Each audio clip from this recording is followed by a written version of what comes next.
You know, if you press us, we ministers will admit that each of us really only has one good sermon to preach, maybe two. We repackage them in a whole lot of different ways, but fundamentally most of us have one thing that we're really trying to say. I will save us the speculation about what it is that I am always and repeatedly preaching to you. I suspect it has something to do with not being afraid.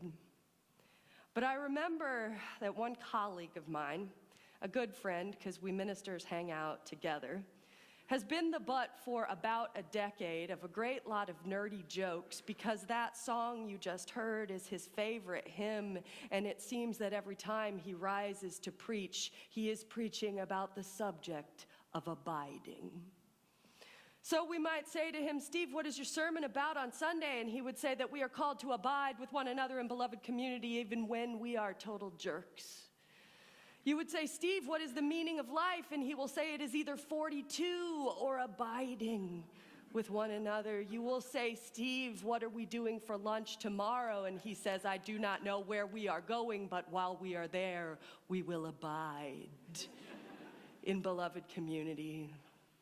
That idea of abiding, of being in it together, it has, like most good phrases worth our consideration, more than one meaning.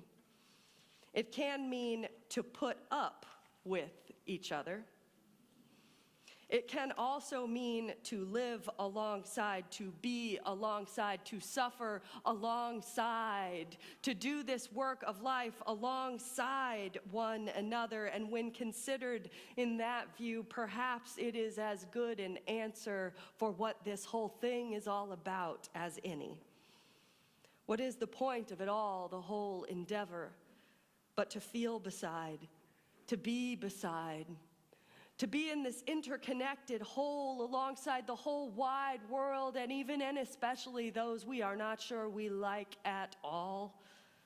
Like the Buddha, part of our task is to travel through the countryside and see the suffering of the people and be pierced through with love, even when we do not yet know what that love asks of us. Like the bodhisattvas in the Buddhist tradition, those paragons of compassion who refuse to achieve enlightenment until every soul can be enlightened too. Abiding asks every creature to be in the wide reach of our embrace, and that, dear friends, is a really tall order, isn't it? I know that such abiding, such an invitation to care and then care and then care some more, it is scary. It asks more of us than we can routinely give. I know that the prayer we shared this morning, inviting us to a boundless compassion that reaches out past the very edges of space, it is hard for every one of us, for every soul, for every wife, for every spouse, for every husband, for every parent of every teenager, for every voter, for every American. It is hard for us to encounter every living creature as a blessing, just waiting to be held in compassion. I may even concede that such boundless compassion, such abiding presence with and for each soul is in fact not within the capacity of a single human person to feel. Perhaps such boundless goodwill is only possible in fits and starts. Maybe in the face of all of it, we are inevitably just a work in progress. And maybe that work and that progress toward greater compassion is and has always been good enough. I love in our reading this morning how Sharon Salzberg tells us that even the Dalai Lama himself is pretty sure he is a work in progress. Why do people like me so much? He asks in bewilderment. I guess, he says, it must be because I keep trying to be compassionate. Even the Dalai Lama isn't done with this work.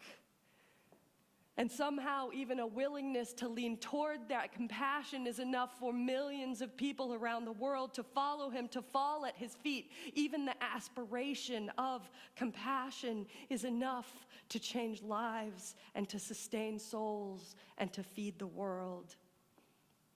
Sharon Salzberg also tells another wonderful story about the Dalai Lama, that he was at a Buddhist Christian retreat, and the people are all gathering together and fawning over him, the great enlightened one, the Dalai Lama, when in the back, an elderly monk comes in, leaning on his cane, clearly the oldest person in the room, and the Dalai Lama jumps up, runs to the back, reaches out his arms and yells, "Oh, you are so old!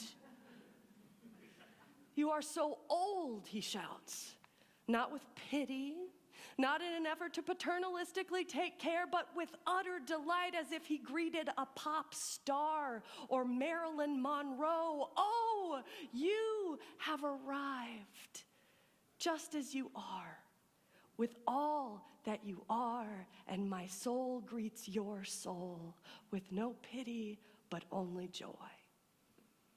What if we could compassion one another to live in this way? What if we could greet one another every day when we arrive as if we are pop stars and celebrities, the most glorious person who ever walked in a room simply by merit of existing? You exist, we might say. Welcome. Nelson Mandela once said that he made friends with his jailers by exploiting their good qualities, by greeting them every day as if they mattered. He did not stop fighting for his freedom. He did not concede or go quietly into that good night, but he did find a way to meet every single person, even those who hurt him, with an act of compassion that freed him eventually from both his physical chains and the chains that could have bound his heart in isolation. To abide is to have compassion for all things.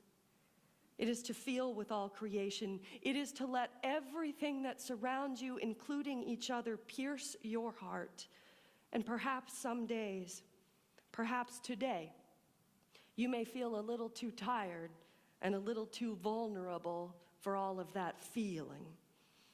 Perhaps, like even the most enlightened among us, there will come a moment when you are ready to lean toward connection instead of isolation again, because to cut yourself off from compassion is to cut yourself off from a part of who you really are. Compassion, Thich Nhat Hanh said, is a verb. It is a trembling of the heart. It is a movement, it is an action, it is a choice. And sometimes that choice, however irrational, is a gift that you give yourself to free you from whatever chains, whatever traps, whatever confines hold your heart and keep you from feeling the pulsing life of the world around you. The literal translation of compassion means to suffer with. It means a heart that quivers. And the opposite of compassion is apathy, which literally means a heart benumbed. How often have we felt just that? Our hearts benumbed by the suffering around us, unable to be moved, stone still before the risk and the pain and the loss. But there precisely lies the reward and the risk of a compassionate life. A compassionate life calls us to have porous hearts, pierced through with sharp shreds of devotion. A porous heart lets in the world instead of keeping it out. It soaks up the hurts and hopes of our fellow creatures like a sponge. A porous heart, a compassionate person opens themselves to the danger and the glory of feeling something alongside our fellow travelers, especially those fellow travelers whose choices and whose lives we cannot fully control. A compassionate life is an invitation to be illuminated by one another, by the struggle and the story of each and every soul, even as we protect our own safety, our own integrity.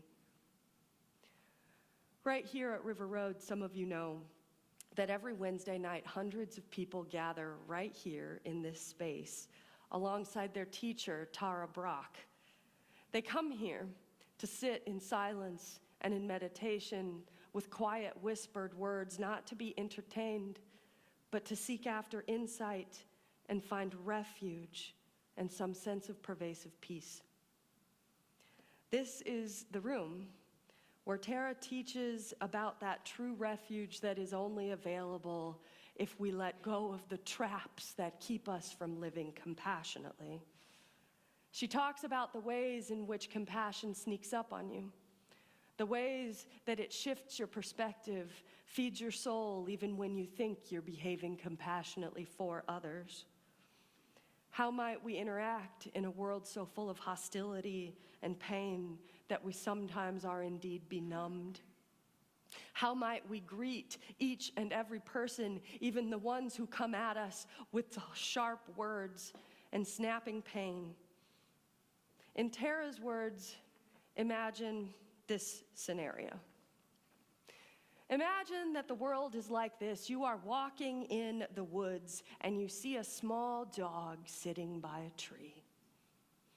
Upon first encounter, that dog looks cute and sweet and fuzzy, his little twitching black nose greeting you as you walk by, but as you approach, it suddenly lunges at you, teeth bared. You are frightened, you are angry, you want to retreat, protect yourself, and hide, but then you notice that one of its legs is caught in a trap. Immediately, your mood shifts from anger to concern. You see the dog's aggression is coming from a place of vulnerability and pain. This applies to all of us. When we behave in hurtful ways, it is because we are caught in a trap of some kind.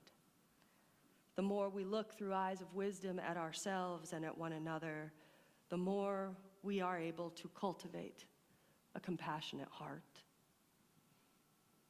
And perhaps my friend is right when he says that learning to abide with one another, no matter what traps we are caught within, learning to abide with one another in the whole mess of living is the point. Not learning to forgive, not learning to forget, not learning to agree, not let go and let God, not thoughts and prayers, none of that is the point, but abiding even amidst the traps that hold our hearts with compassion and with grace, to be with one another even when it's hard, to say yes to relationship even when we have abandoned all our illusions that it's going to be easy, to crack open our hearts to the world even though everything in us tells us to close them up. These are the challenges of compassion, and these are the gifts, which include freedom and, at least in moments, great peace. And so let us be compassion for each other, now and in the days to come. And let our hearts be pierced by all that we meet. May it be so.